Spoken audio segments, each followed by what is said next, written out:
Žodžiu, tai paskutiniu metu labai daug dirbu prie kompiuterio, čia ofise ir tai pagalvojau tiesiog kokį automobilį vairuotų ofise dirbantis žmogus, kuris nelabai supranta apie mašinas ar domisi jo. Tai einam parodysiu, ką išrinkau. Tiesiog tokį įdomesnį variantą rinkau. Tai einam parodysiu. Oi, ne tos durys.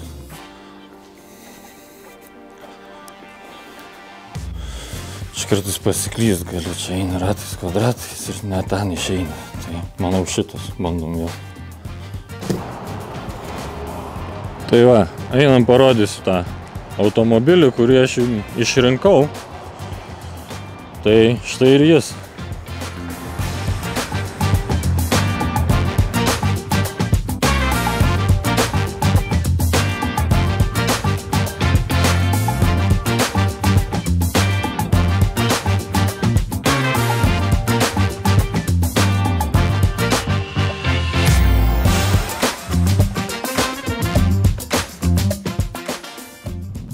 Taigi, kodėl aš siūlau šį variantą kaip praktišką kasdienį automobilį? Kai tu nesupranti nieko apie mašinas, nežinai, kuri yra gera ir tu esi, kaip pasakyti, per daug apsikrovęs visais kitais reikalais ir neturi laiko domėtis, ką pirkti. Kad pirktum ir džiaugtumės, važiuotum spakaina, sakykime. Kodėl siūlyčiau šį automobilį? Tai visų pirma, čia Toyota. Nepažįstu nei vieno žmogaus, kuris nežino, kad Toyota yra patikimumo ikona. Pradžiai dėl šito vien siūlyčiau Toyota.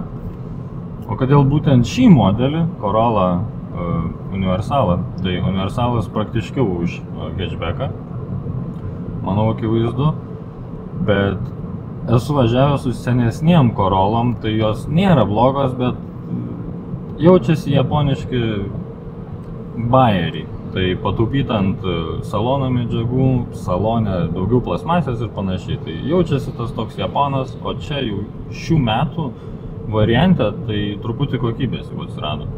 Šioj Toyotai jau yra malonu sėdėti. Negaliu komentuoti dėl kitų modelių, tačiau šitoj jau tikrai yra padori. Aišku, yra čia jau minkštesnė, nėra čia oda ar kažkas, bet guma. Čia va, braižoma plasmasė, bet čia po panelė, tai jau normaliai. Tai sėdėti jo ir vairuoti ją yra tikrai patogus, sėdynės patogios, bet čia yra GR komplektacija, tai sėdynės yra sport. Nežinau, ar verta, ar iš tikrųjų ar reikia jų čia, nežinau, nes mašina nėra greita. Yra tiesiog kasdienis automobilis, kuris nuo taško A į tašką B 110% garantuoja, kad nuvažiuosi. Matomumas per šoninius langus geras, per priekį viskas ok, tik tai vat, tarpas tarp veidrodėlio ir to ekrano, yra vat toks. Tai va, nėra baisiai didelis, tai tokį blind spotą čiut sudaro. Šiaip malonu čia sėdien, iš tikrųjų nesu mėgėjęs tų Toyotų, realiai. Bet, iš patikimumo tai aš neturiu ką pasakyti blogą apie Toyota. Iš tikrųjų, nėra. Yra, aišku, visos kompanijos daro klaidų, visos mašinos nėra idealios. Bet Toyota mažiausiai padaro tų klaidų. Jeigu truputį plečiantis, tai Toyota, kaip gamina automobilius, tiksliai negaliu pasakyti, bet truputį gal suklysiu faktais, bet esmė tokia, kad kai gamykloje važiuoja linija mašinų ir jeigu pamato, nesvarbu ar jo linijoje, ta prasme, kai ten, tarkim, žmogus deda sėdynės ar kažkas, tarkim, ten gal robotais jau deda, bet nesmė. Tas žmogus, jeigu atsakingas už tą dalį ir pamato kitos linijos, tarkim, klaidą jau, tai jisai turi mygtuką raudoną, kad stabdom liniją ir iš karto mašiną sutvarkom vietoj. Taip jie išvengia brokuotų mašinų realiai. ir taip užsitarnavo tą patikimumo vardą iš tikrųjų. Realiai, nes Toyota daugiau visiems asocijuojasi su patikimumu negu ten su sportiškumu, nors yra modelių, kurie yra labai sportiški ir iconic, tai Supra ir panašiai. Mažai kas žino apie juos ir labiau Toyota išgirdę įsivaizduoja kaip patikimumo ikoną. Kad ir čia dizainas jų pagerintas, vis tiek yra paprastų dalykų padarytų. Tarkim, šildomų sėdinių mygtukai, tai jie yra labai paprasti. On-off, tiesiog. Nesistengia. Kiti, pavyzdžiui, gamintojai stengiasi ten, tarkim, šildomą vairo mygtuką padaryti ant vairo ar ant vairo kolonėlės, taip toliau. Toyota tiesiog į bendrų visų funkcijų juostą įkišo ir paprastas mygtukas, jisai atlieka funkciją ir viskas. Jokio satisfaction jausmo tu nepajunti paspausdamas, bet jisai atlieka savo darbą. Man visada į Toyota įlipus yra tas Toyota vaibas, aš kaip sakau. Ir į Priusus, į Taxus ir taip toliau įlipi ir visada yra tas Toyota tokia emocija, tokia atmosfera, kad kokybė yra, bet luxury nėra. Nu, toksai, matai, kad plasmasinė ten kokią rankenėlę ar kažkas, bet tu žinai, kad jinai tarnaus, jinai nesulūž. Tu turi tą pasitikėjimą ir tokia emocija yra man bent jau įlipusi Toyotas visas. Tai nežinau kaip jums. Šitoj mašinai lygiai tas pats, tu įlipai, nėra čia niekas wow, niekas šitavęs nestebina, niekas nedžiugina realiai. Emociškai kaip ir į Skarę ar ten sportiniam automobilį įlipus ten, nu čia nėra nieko tokio. Bet įlipus tu jauti tą patį vaibą, kad patikima, tarnaus ir neužmuši manęs. Visiškai, šitą jauti kiekvienas iki įlipus. Mieste kasdieną maltis yra pats gazas. Bet šiaip iš tikrųjų kietesnė važiuoklė, gal truputį ir ilgamžiškesnė bus, nes jinai mažiau dirbs. Nu, čia aš tik spėlioju, čia ne ekspertas iš tikrųjų. Su 18 ratais ir žemesniam padangom, tai nepraranda jinai to komforto iki tiek. Vienas iš tų aspektų, kodėl siūlau Toyota. Galit bet kurią Toyota, bet Corolla mieste, jeigu nereikim baisiai didelio automobilio, vieną vaiką turi, tu stilpsi per akis jums čia tos mašinos. Bet kodėl siūlau Toyota? Jinai viena iš mažiausiai nuvertėjančių automobilio markių, budget, sakykim, klasiai, vien dėl to ir siūlyčiau. Nes naują mašiną bet kurią galima pirkti ir jinai beveik garantuotai tarnaus tuos 5 metus garantinius, be jokių gedimų ir viskas bus ok. Tačiau Kia ar Hyundai'us labai greitai nuvertėja. Praeitą dieną netgi mačiau visai neblogą Kia Procida gal, man atrodo irgi tokio pat dydžio universalas, realiai konkurentas man būtų. Ant greitųjų pagooglini ir žiūri, kad jinai praradus yra tą vertę ten bais, o jinai ten 2 metų senum. Šitą mašiną turi naują bajerį, kas man buvo negirdėta, tai yra telefono appsas, per kurį gali matyti mašiną ar atrakintą, ar užkurtą, gali prijungti ją, kad pašildytų saloną, jeigu gerai pamenu. Neteko asmeniškai naudotis, tai čia galiu suklysti, bet kiek man pasakojo, tai ten ganėtinai daug funkcijų. Ir bijau pameluoti, bet gal ir netgi lokaciją matai mašinos, bet čia bijau pameluoti iš tikrųjų. Bet kaip tokiai mašinai, tai jau daug funkcijų ir prikolas visai turėtų tokį daiktą, appsą turi. Tačiau tas appsas garantiniui pasibaigus jau tampa mokamas. Kol tu garantinį turi, tai jisai yra free, tau duoda naudotis. Tai kaip ir cool, nu bet čia ir skatina, kad tu arba dar mokėtum jiem pinigų, arba tiesiog nusipirktum naują Toyota. Toyota gali pirkti ir drąsiai sakyti darbinis arklys, nes jisai daug neprašys. Mieste bus vairuoti labai lengva. Dabar, ką pastebėjau, kad važiuoju ir man visiškai nereikia galvoti, ar aš ten pralysiu, ar aš čia įsuksiu. Šiaip pasukamumo tas kampas, apsisukimo radijus. Tam iš tikrųjų anglų kalba labai knisas smegenis, labai daug žodžių yra įsispraudę į kalbą. Apsisukimo spindulys. Nėra didelis, sakyčiau, visai manevringa mašina iš tikrųjų. Kiek teko vairuoti ją mieste, viskas yra labai paprastas. Matomumas labai geras, realiai tu kapoto nematai, nes jinai ganėtinai smailiu priekiu. Bet realiai labai arti gali privažiuoti ir tu dar nelieti. Nu, toks jausmas, kad realiai to priekio nėra, jis nukirstas. Nu, realiai visur prasukau taip, kad jau atrodė, kad jau nuneši tą priekį, aikštelės ar panašiai. Bet ten dar yra vietos. Elektronikai yra, aišku, yra blind spotas, viskas yra iš asistų iš tikrųjų. Nežinau, kiek čia dar galima ko. Nes automobilis važiuoja pats, realiai. Čia yra 1.8 hybridas, tai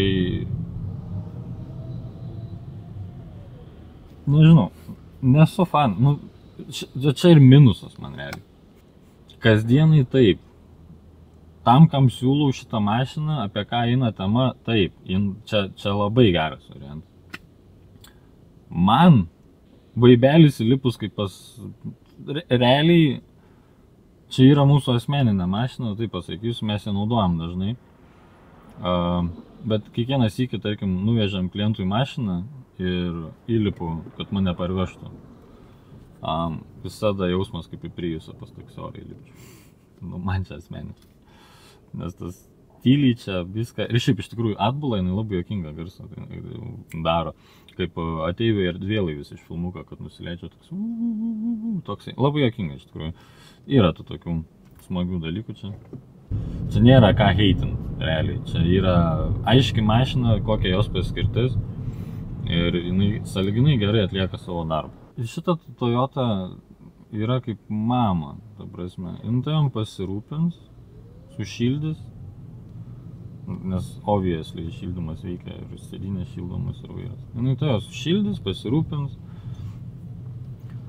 bet, tu jos neprašysi, kad eitų primušti ten kokį pacaną, kuris ten tave nusrūdė ar panašiai, kaip ir šitą mašiną. Tu neaplenksi tos greitesnės mašinos, nes jinai nėra sportinė. Bet jinai kaip mama, tu ją galėsi pasikliauti, paverkti jo, su ją pasiguost, tave sušildys, pamaitins, suprantat savoką. Kaip mama. Čia tiesiog ir Toyota, čia viskas yra gerai tiesiog. Nieks nejuda, nebar, ir karts kaip aš, bet čia keli dalykai, bet šiaip viskas veikia. Ir veikia. Begalę metų. Pradėkim gal jo nuo minusų, važiuojam. Mažas kuro bakas. Kadangi hybridas, manau hybridą gal mažas, o ne hybridą nežinau ar didesnis. Turėtų gal būti didesnis, nes gal baterija kitoj vietoj nėra jos, taip. Anyways, bet kuro bakas labai mažas, jeigu gerai pamenu, tai 40 litrų. Ok, mašina daug nevalgo. Bet su pilnu baku 500 km vidutiniškai bus. Tai jeigu daugiau važiuojat, tolimesnės kelionės ar panašiai, tai truputį reikės dažnai stoti į kolonėlę, nes tiesiog mažas kuro bakas. Bet ką tai reiškia iš kitos pusės? Mažas bakas reiškia lengvai pilną užpilti. Tai kiekvieną kartą pajausi tą satisfaction, kad pilną baką prisipilti. Nes labai lengva užpilti pilną baką. Ta prasme neskauda jo užpilti. Kiti minusai. Labai nepafleksinsi, kad Toyota vairuoji. Kai tu Toyota vairuoji kiekvieną dieną, tai tu parodai, kad tu esi protingas žmogus. Tu netaškai pinigų nesąmonim. Ir tu žinai, ta prasme, kad kasdienai mašina turi tarnauti ir nereik, kad reiktų ją tvarkyti pastoviai ir panašiai. Taip pat tiesiog, tu esi praktiškas žmogus. Tai jeigu esi praktiškas, tai pirk Toyota. Ir nauja iš salono. Vėl nereklama čia. O gaila, gal Toyota norit pasponsoriuoti, būtų labai smagu. Bet šitą mašiną beveik metus jau eksploatuojam, tai realiai daugiau nelabai sugalvoju. Prisiminiau. Bet vėlgi čia man tik užkliūna, kolegom ne. Aš gal biški toks labiau senamadiškas, man labai užkliūna, kad yra visi tie asistai. Labai nervuoja. Yra braking asistas, kuris labai dažnai Toyotoj išsigąsti. Yra nekartai užšovus per stabdį ir biški gazdina tokie dalykai ir nervuoja, nes tu nesitiki, kad jinai kirs ir jinai taip kerta, kad atrodo, kad jau į tuo jį trenksis. Būna taip. Tas rečiau būna. Dažniau, kad jinai šiaip pradėt pipsėt, kad tave perspėja. Tai tas pipsėjimas, perspėjimas irgi sąlyginai užknisa, nes jisai random. Tu net kartais nesuvoki dėl ko. tie asistai, jeigu esi busy man, office dirbi ir daug skambučių reikia daryti, tai yra labai gerai. Mažina tikimybę, kad sudaužysi ar nutrenksi ką nors ar panašiai. Tai tiesiog, bet vairavimas dar savaime, nu, negalima to daryti pilnai ir nedaro jinai pilnai, bet vink yra kaip padaryti, bet vis nesakysiu. Bet palengvina gyvenimą, nes kelionį greitkelyje tu gali trumpam nuleisti akis nuo kelio tikrai ir pasitikrinti dėl paštą ar kažką, ar greitas skambutis susiminkit ekrane. Tai tikrai galima. Jinai puikiai atlieka tą vairavimo savaime tą darbą, tą kaip čia adaptyvų cruise controlą. Tai tikrai labai gerai atlieka. Ta prasme, ir naktį, ir dieną, ir per prastesnį orą mėginam, tai idealiai veikia. Parodysiu aš jums, kaip čia veikia. Va. Mašina dar labai toli. Ta prasme, jau pipsėja. Va, pips.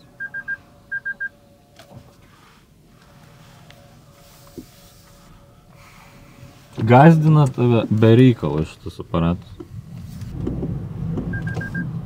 Va. Dar toli buvo mašina priekyje. O, naujas Land Cruiseris. Tam norėčiau patestuoti šį.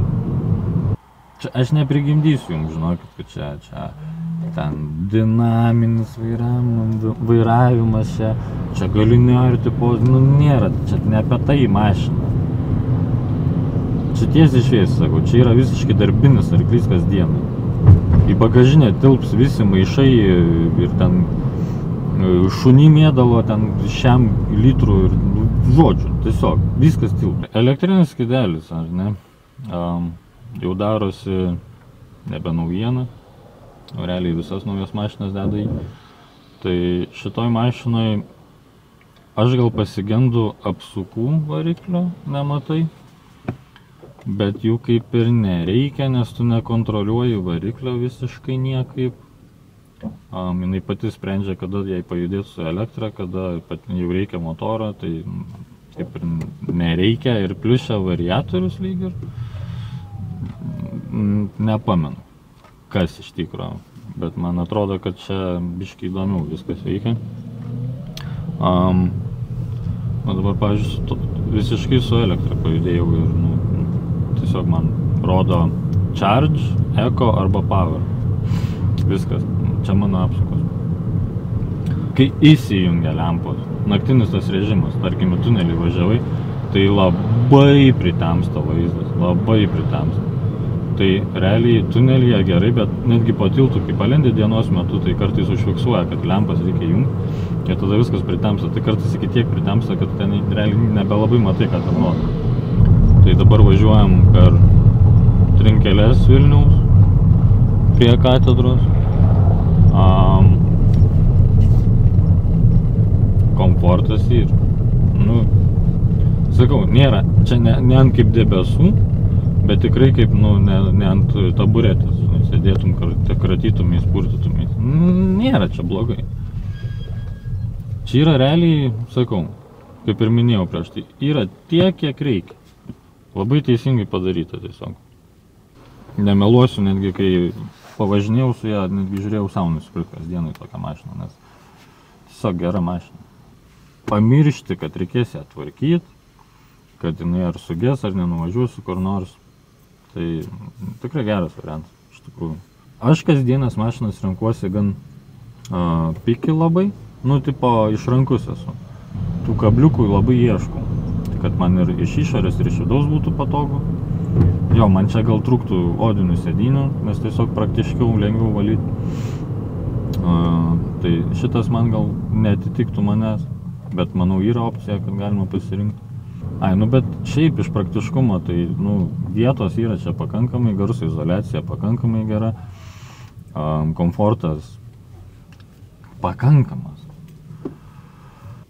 Yra driving mode, matau, mygtukas. Įsijungiam sport. Pasižiūrim, kas pasikeičia. Pasikeitė skidelis biškai. Dabar man kas juokinga yra, kad man dabar iš vis realiai rodė 20 sekundžių mano mašiną iš šono ir raudonai pasidarė, bet iš tikrųjų dabar vėl grįžo į tą normalų skidelį, tai vėl matau lygiai tą patį, tai matau dar raudona juostelė atsirado ir sportui dega žalias užrašas, mažiukas. Realiai niekom nepasikeitė. Ir jinai bando bėgėtis gal geriau, gyvesnė. Nu jo, nu tai tik tai tuom. Ir jo, vairas pasunkėjo. Nu, tai visai šiaip smagiau važiuoja. Blema, iš tikrųjų ant sportą net nevažiuoju. Nu dabar pavažiuojam ant sportą. Įvertinsim iš kitaip. Labai jautrus gazas, iš tikrųjų. Nu taip, kai prieš tai važiavau, tai labai jautrus. Bet vėlgi, ką noriu priminti jums, kad čia test drive'as, o ne mašinos apžvalga. Aš tiesiog patestuoju ir jums papasakoju, kokia čia yra mašina. Mes norim perteikti šiom serijom emocijas labiau apie mašiną ir tiesiog jums parodyti daugiau, ko kiti neparodo. Mieste įsibėgėti kartais, tarkim, iš greitėjimo juostos reiktų pagalvoti, ar čia spėsi, bet realiai praktiškai tai tik tai tiek ir tai reikės pagalvoti. Nu, tikrai užtenka, kaip jinai važiuoja. Tai mūsų total average, nežinau, ar buvo nulinis tadas, bet jis yra 6,6 litro. Paminėsiu tai, kad šitas automobilis daugiau važinėja mieste. Tai visai geros kuro sąnaudos, iš tikrųjų trasoj tai tikrai mažiau. Bet mieste iki 7 litrų benzo visai gerai iš tikrųjų. Bet kaip ir minėjau, tas kuro bakas tai mažiukas, tiek tai jį dažniau pilsit. Jeigu būtų bent jau 20 litrų daugiau, būtų žiauriai smagiau. Tikrai daugumai tada užtektų kuro bako mėnesį. Bet su 40 litrų baku, kuris čia yra, tai tikrai, manau, pilsit bent jau 2 kartus per mėnesį. Aišku, čia kiekvienam individualiai. Nepamirškim ir to. Dabar važiuojam aplinkeliu apie 90. Tai yra biški padangų garso, bet dabar su žieminiam padangom tai kaip ir normalu. Tai pamėginsiu įsijungti adaptyvų cruise controlą. O iš karto vairas pasikeitė. Gazą galima visiškai paleisti. Jinai fiksuoja mašinos greitį priekyje važiuojančios ir ant kiek nustačiau, jinai ant tiek ir važiuos. Tai galima truputį ir pamažinti tą greitį. Nes priekyje mašina užfiksavo, kad greičiau truputį lėkia. Man praktiškai nebereikia žiūrėti kelią, nes jinai fiksuoja ir priekį mašiną artėjančią. Ir vairuoja dar tarp linijų palaiko visiškai. Stabdį taip pat jinai nuspaus. Tai visiškai ramiai galiu dabar daryti šitą interviu. Tačiau reikia laikyti ranką bent ant vairo, kad jaustų, kad yra svoris, kad kažką aš bandau padaryti. Nereikia sukinti to vairo, bet reikia tiesiog laikyti vairo. Bet iš tikrųjų labai idealiai veikia šitą sistemą. Net nujaučiu, kaip korekcijas daro, vairą pasuka pati mašina. Tai čia pasakoju tiem, kas nesat naudoję šitos technologijos. Tai va. Tai va, važiuojam savo. Ir kojas viską patraukiam. Tu dar neišmetė notification'o. Tai tikrai yra tos laikas skirtas, nereikia ten pastoviai gaudyti to vairo. Aišku, nerekomenduojama ir negalima paleisti visiškai vairą. Tačiau vandens buteliuką atsisuk tikrai galėsit.